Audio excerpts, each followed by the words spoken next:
Everyone, কেমন আছো? কি বলো তো, আমার শাশুড়ির গাড়ানো গাছ, বেগুন হয়েছে অনেকগুলো কি 3-4টা বেগুন হয়েছে না, অনেকগুলো আছে ওদিকে, দুইটা। তো তোমাদের এটা দেখাবো যে কিরকম গাছ। অ্যাকচুয়ালি শাশুড়ি তো নেই, তো শাশুড়ি বেগুনগুলো নষ্ট হয়ে যাবে না, সেই জন্যে আমি কেটে খেয়ে নেবো এগুলো। শাশুড়ি গেছে ব্যাঙ্গালোর, কাটবে কে, তাই ভাবলাম আমি কেটে নিই, ওকে ছেড়ে দিয়ে দেবো। যা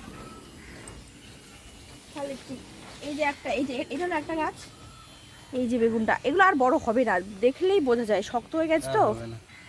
তো এটা নিয়ে নেব, কাটা যাচ্ছে না। সে সুন্দর না? আর একটা আছে, এগুলো অন্য অন্য রকমের।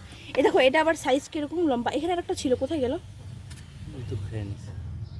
এই যে একটা এখানে, এই যে আর এই পাশের একটা, এই যে এগুলো কি খাবো তাও জানি না। কই বলে? না ওটা ছোট আছে, ওটা থাক। ওইটা তো নষ্ট। না না, ওটা ভালো আছে, চলো দেখি। আর এই যে আর একটা, এই যে কাটাও যায় না। এই যে আর একটা গাছে হয়নি, এই যে এই বেগুনগুলো, এগুলো কি খাবো ভগবান জানি। কেটে দেখি আগে কিরম আছে, ভালো কিনা। সুন্দর হয়েছে না বেগুনগুলো? কিরে